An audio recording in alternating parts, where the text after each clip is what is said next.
Hey BookTube, it's Peg. I am here at the History Shelf. Here for a book haul.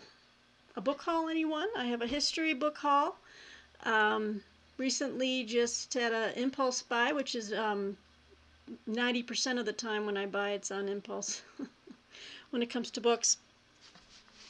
Um, I haven't posted a video in more than a week just because it's been a really serious week for more than a week for the country, for everybody, and I'm just trying to observe and listen and just take it all in and uh, and pray. I'm a person of faith, and I do believe in the power of prayer, and I'm hopeful that moving forward, everything that has been going on with George Floyd and his horrific death, and as he's laid to rest today, that uh, this really will mark a turning point in our nation's history. And as you know, history is my passion, uh, and you can never learn enough. Uh, I'm learning. Uh, Books I'm reading right now are just blowing my mind and opening up more doors. Um, for one, The Black Cabinet by Jill Watts. Wow, I can't wait to review this book for you guys on this channel. It's amazing. Um, and just listening to other booktubers, I've been seeing great recommendations on books relating to racism in America and history in general about just the African American experience in this country. So I take learning very seriously, and I take history very seriously, and it's never completely written and finished. It just history continues on, and we're living history right now. So my prayer is that this will be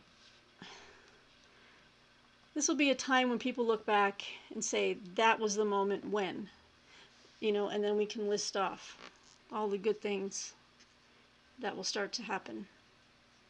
Um, but just know that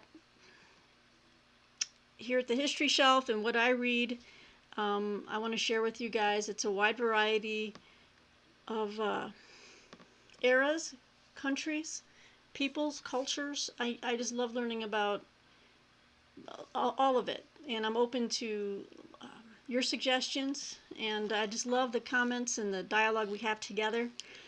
Um, but yeah, I've been kind of just reflecting. It's been a very low-key week.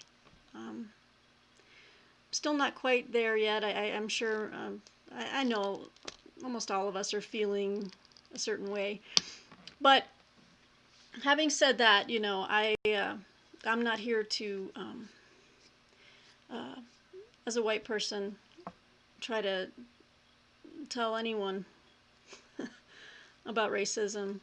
Um, Having not experienced it, it's not my place to give a talk about it, other than to say that I abhor it, and I stand with those who believe in the integral dignity of each human being. In my view, as a creature, as a child of God, and that's where our worth it comes from, and it has nothing to do with the color of our skin, uh, our sex or gender, um, sexual orientation. It has to do with your heart, and your soul, and that's what informs what I believe in. So again, I guess the theme of this is, what can we do as white people? I say, listen, quit talking. Just quit talking and listen to the people who have the pain, and that's how we learn. Um, so I'm here to listen, and I'm here to show books, and I'm here to uh, share reviews and just do what I've been doing at this channel, and I really hope that I can meet and make some more friends on BookTube whom I haven't already met. It's a very rich community, but I think I have heard, and I've been looking around at other BookTube videos, that there is a lack of diversity. And you know what? Hey, if you love nonfiction and history, I'm your gal. I will. If that's your focus, that's how I find your channel. That's how I will follow you. And it's all about where your interests are. Anyway, having said that, thank you guys. Let's move on to the book haul. All right, gosh, I got six of them are history. One of them was just a very impulsive mystery fiction that I picked up. Okay, so we'll start with this tiny little book here. Many of you might have watched my recent book review on the, I thought it was a memoir, but it wasn't. It was a fiction work by Tim O'Brien. It was called The Things They Carried, about the Vietnam War. And I was browsing, I think it was Book Outlet, and I came across, and I just was intrigued, and I had already read, Just Another Day in Vietnam by Keith Nightingale, and I really enjoyed that. And I found another little memoir. It was like $2. And this is An NCO Story, Gone Native, an uncensored, unvarnished tale of one soldier's 7 years in Vietnam by Alan G. Cornett. On his first combat assignment, Cornett accompanied the Vietnamese Rangers on a search and destroy mission near Khe Sanh. There he earned entree into a culture that he would ultimately respect greatly and admire deeply. Cornett's most challenging military duty began when he joined the Phoenix program. As part of the AK squad, he dressed in enemy uniform and roamed the deadly Central Highlands, capturing high-ranking VC officers in hot firefights and ambushes. It was there, deep in enemy territory, where the smallest mistake meant sudden death, that the Vietnamese fighting men earned his utmost respect. While offering rare glimpses of an aspect of the war most of the military media never saw, Cornett tells the full, gut-wrenching story of his Vietnam. And every soldier has a different Vietnam story, obviously, but in a deeper sense. I know that Colonel Nightingale in his memoir said, there are a lot of similarities, but each of our experiences was different. Cornett also gives an unsparing view of himself, telling a no-holds-barred story of an American soldier who made sacrifices far beyond the call of duty. A soldier who, in defiance of the U.S. government, refused to turn his back on the Vietnamese. So that's pretty cool. That reminded me a lot of Just Another Day in Vietnam. Colonel Nightingale, I have talked to him actually, or communicated with him, and he's told me that that they had deep regard for these Vietnamese Rangers, that they were hell of a warrior type people that just he said that they taught me more than I could ever advise them. He worked as an advisor. He's like, but really it didn't work like that. They were first class warriors, and they knew what they were doing. They've been fighting in these jungles way before we got there.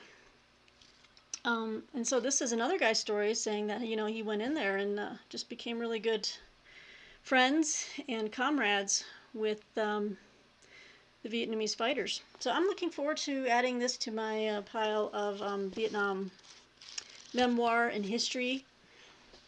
I picked that one up. Okay, yes. This one looks very interesting. Oh, whoa! Focus is going in and out. Okay, we're back. I recently finished a book that will be coming out in September. I have it right here. I have stacks of books everywhere, as you know. This is Magdalena, A River of Dreams, A Story of Colombia by Wade Davis. Fabulous book. They pushed out the publication date because of the COVID. They're just shutting down all the bookstores. That's coming out in September now. And I'll be writing a review for that book in the Book Brats review. Anyway, it made me extremely interested in Colombia, particularly the history of like the Medellin area, Pablo Escobar, the drug trade, and just how the people eventually fought back, because the people were really caught between a rock and a hard place, between the violence of the drug lords, the far right paramilitary groups, and then you had the FARC, FARC. I can't give you the full name right now, but basically they were the far left guerrilla groups that were like communist, and they were trying to. Everyone was fighting each other, and the poor people of Colombia were right in the middle.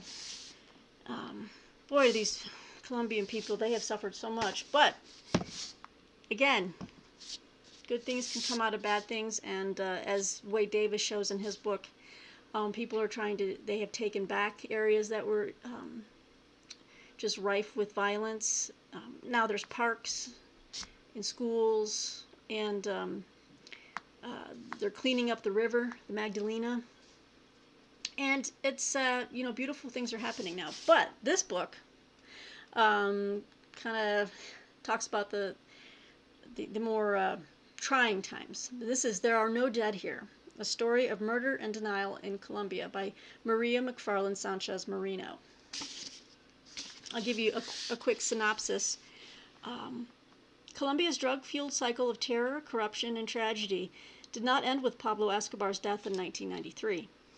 Just when Colombians were ready to move past the murderous legacy of the country's cartels, a new bloody chapter unfolded. In the late 1990s, right-wing paramilitary groups with close ties to the cocaine business carried out a violent expansion campaign, massacring, raping, and torturing thousands. Well, There Are No Dead Here is the harrowing story of three ordinary Colombians who risked everything to reveal the collusion between the new mafia and much of the country's military and political establishment. Jesus Maria Valle, a human rights activist who was murdered for exposing a dark secret. Ivan Velasquez, a quiet prosecutor who took up Valle's cause and became an unlikely hero. And Ricardo Calderon, a dogged journalist who is still being targeted for his revelations. Their groundbreaking investigations landed a third of the country's Congress in prison and fed new demands for justice and peace that Colombia's leaders could not ignore. Taking readers from the sweltering Medellin streets, where criminal investigators were hunted by assassins, through the countryside where paramilitaries wiped out entire towns, and into the corridors of the presidential palace in Bogota, There Are No Dead Here is an unforgettable portrait of the valiant men and women who dare to stand up to the tide of greed, rage, and bloodlust that threatened to engulf their country. It's a book of people with courage. And we're seeing a lot of courage. We're seeing a lot of courage in our country today with all of these protests, and I pray that the courage continues, and to just support it wholeheartedly. Sorry, lots of things on my mind, guys. But I'm going to get through this book haul. So anyway, that looks like a great read about Colombia, and there's some inspirational stories in there. Amidst all of the bad things, there's still the good. This book I have been waiting for. Oh, I've been wanting this book for so long. I've been waiting for price drops, waiting for this. I asked the publisher if I could have a copy. Nothing came. I was like, okay. But it finally made it to the bargain book. I think, and I was going to have the price list up for you guys in case you were interested in any of these. I'll see if I can pull that up as I'm reading the synopsis, but this is Cold Warriors, Writers Who Waged the Literary Cold War by Duncan White. This is by, why could I not read this fine print here? I'm trying to see who the publisher is. Custom House. Okay. It's a big chunker of a book. Chunkster. Yes, love it. Well, I won't read the entire synopsis, but I'll read here that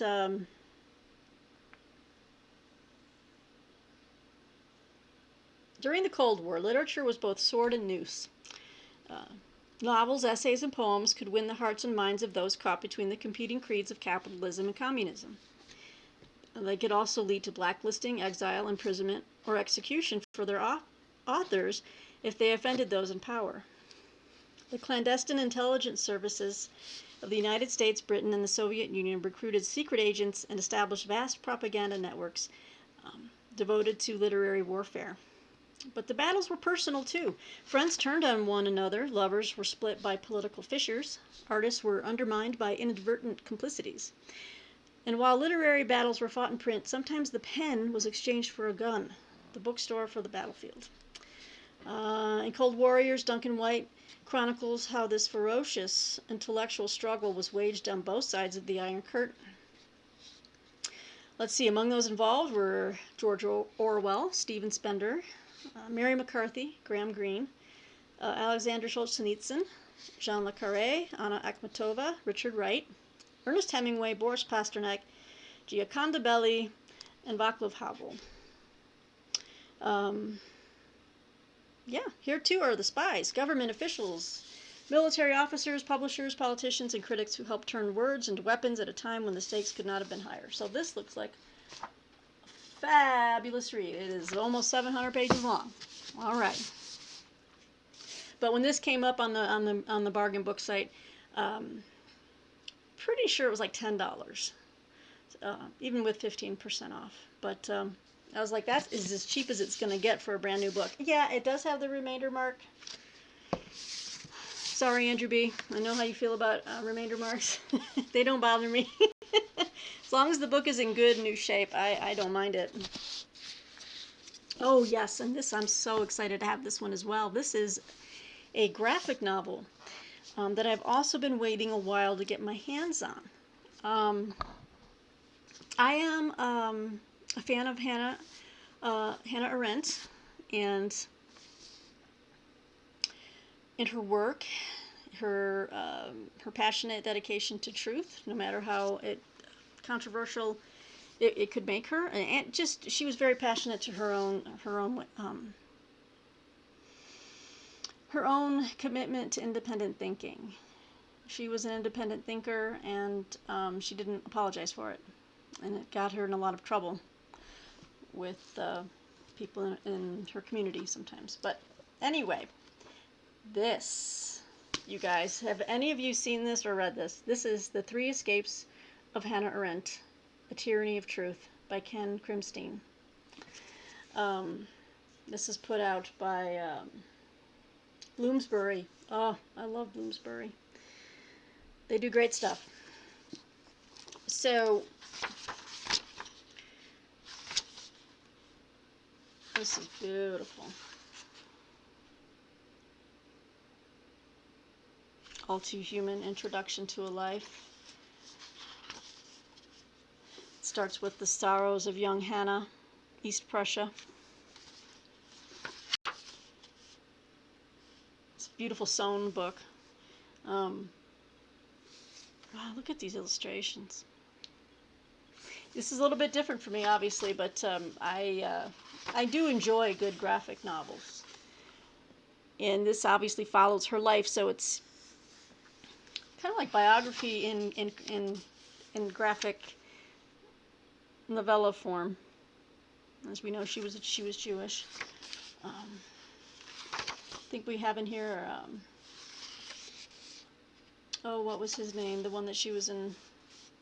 Was it Heidegger? I think it was Heidegger. I think she had she had like an affair with him, and it was very affair of the heart and the mind. So let me just give you a quick rundown here. This is a hero of political thought, the largely unsung and often misunderstood Hannah Arendt is perhaps best known for her landmark 1951 book, The Origins of Totalitarianism, which, with its powerful and timely lessons for today, has become newly relevant. She led an extraordinary life, enduring Nazi persecution firsthand, surviving harrowing escapes from country to country, befriending such luminaries as Walter Benjamin, Billy Wilder, Golda Meir, and Mary McCarthy, and ultimately sacrificing her unique genius for philosophy and her love of a very compromised man, the philosopher and Nazi sympathizer Martin Heidegger, for what she called love of the world. Compassionate and enlightening, Ken Crimstein's The Three Escapes of Hannah Arendt is a portrait of a complex, controversial, deeply flawed, and irrefutably courageous woman whose intelligence and virulent truth-telling led her to breathtaking insights into the human condition. Her experience remains an inspiring example of how to live as an individual and a public citizen in troubled times. So, more timely reading. So, yeah, The Three Escapes of Hannah Arendt. Very excited to have this one. All right, so we've got a couple more here that are, I've got two more, and then I'll just show you real quick the fiction one I picked up. This book I first saw on Steve Donahue's channel, and I was surprised it got to the bargain book website so quickly. This Land is Their Land, The Wampanoag Indians, Plymouth Colony, and the Troubled History of Thanksgiving. I'm currently reading a buddy read right now, 1491 by Charles Mann. In the beginning chapters talked a lot about the Wampanoag Indians. And so I immediately was like, I want to read more about them. And then I was like, oh wait, there's a brand new book. It was just written about them. And so I kind of added it to my list to just keep an eye out for to see when it might go on bargain. And this is just a beautiful copy, you guys. It's deckle-edged, first edition. And that's all you have is a little remainder dot. Does not trouble me in the least. Let's see here. In March, excuse me, you know what? A little hoarse. There we go. Okay. In March 1621, when Plymouth's survival was hanging in the balance, the Wampanoag sachem, or chief, Usamequin, also known as Massasoit, and Plymouth's governor, John Carver, declared their people's friendship for each other and a commitment to mutual defense. Later that autumn, the English gathered their first successful harvest and lifted the specter of starvation. Usamequin and 90 of his men then visited Plymouth for the, quote, first Thanksgiving. The treaty remained operative until King Philip's War in 1675, when 50 years of uneasy peace between the two parties would come to an end. 400 years after that famous meal, historian David J. Silverman, sorry, I didn't mention his name, David J. Silverman wrote this, okay, sheds profound new light on the events that led to the creation and bloody dissolution of this alliance. Focusing on the Wampanoag Indians, Silverman deepens the narrative to consider tensions that developed well before 1620 and lasted long after the devastating war, tracing the Wampanoags' ongoing struggle for self-determination up to this very day. Isn't that fascinating? This unsettling history reveals why some modern native people hold a day of mourning on Thanksgiving. I did not know that. It seems appropriate. A holiday that celebrates a myth of colonialism and white proprietorship of the United States. This Land is Their Land shows that it is time to rethink how we, as a pluralistic nation, tell the history of Thanksgiving. Indeed. Indeed. History is way more than what it was or what it is. I don't know how they're teaching it now to children, but when I was growing up, it was very cut and dried. Pictures of pilgrims and Indians eating on a big, so simplistic. I'm not a big fan of simplistic history. Maybe it's just a lifetime of reading and just knowing when to call BS. When to call BS on things. Yeah.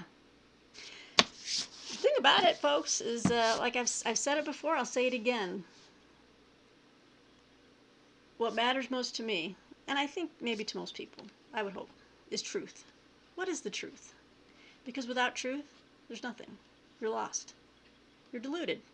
So, sorry if this blows out some of our conceptions, right? Sorry if this book shows us that, or reminds people what a horrible thing we did to the Native Americans.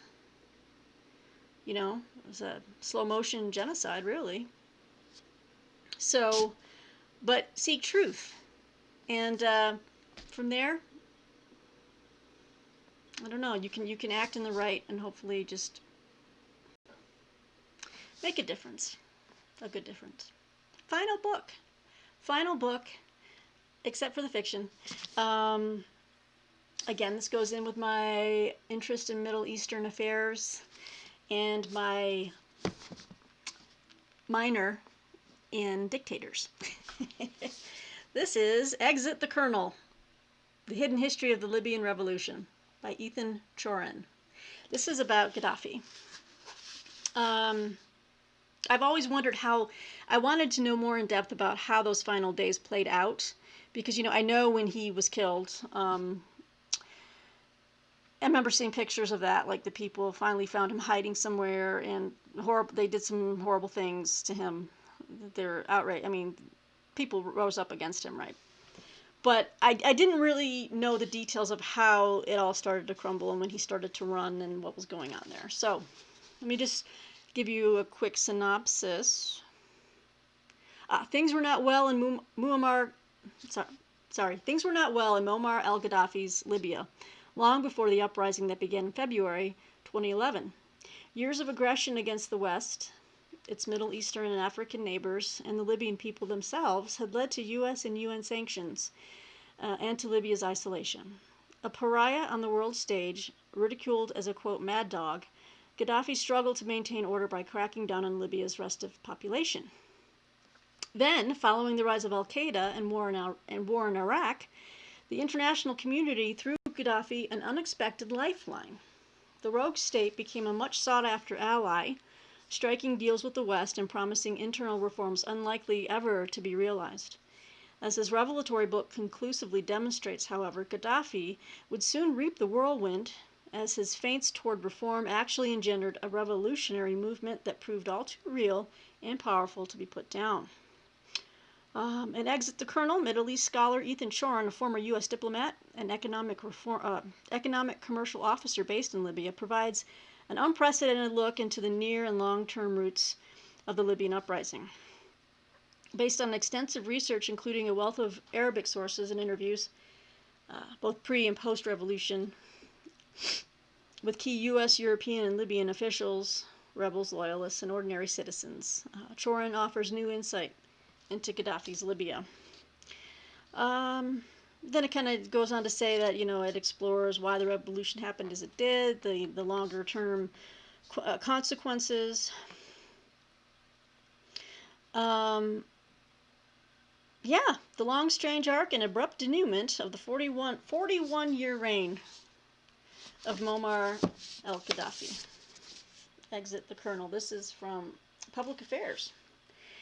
This came out in the last few years, I think. Well, okay, it's 2012. Time flies. But I remember when it came out, I was like, oh, I want to read this.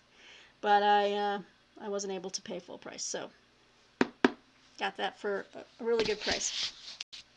Okay, guys, and then I noticed this was like marked down to like $2.95, and I didn't realize, I thought it was a prequel to a new mystery series, but it's actually the 12th book in a series.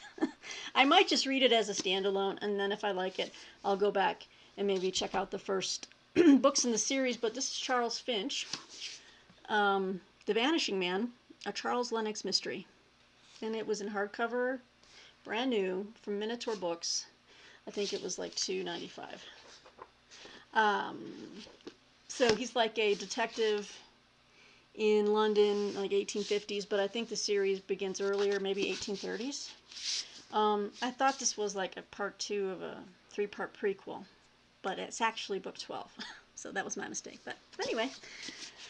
Okay, guys. Where are we at here? Woo! 30 minutes. And you know what? This is only the first part. I have I have some other books that came in the mail. This came all in one order. Others were like things publishers have sent me. A couple of used books that I ordered. So I'll make a separate video for those. And I think I'm going to ask, I'm going to have a viewer poll or a vote. I'd like to have you guys tell me in this next video. I'll hold up 2 or 3 books, and I'm going to ask you, which one of those would you like me to review for you on this channel here at the History Shelf? And I will do it. I'm always reviewing things that are in my pipeline, things that I've committed to. But you know what? I want to hear from you guys. I'll show you some books, and I'll just say, hey, which one of these three would you like me to review? And you can tell me. So, introducing something new at the History Shelf. Okay, guys. Hoping you're all well. Praying you're well. Just thanks for watching. Thanks for subscribing. Yeah, here's to reading and enlightenment and hope and happiness. Have a great day.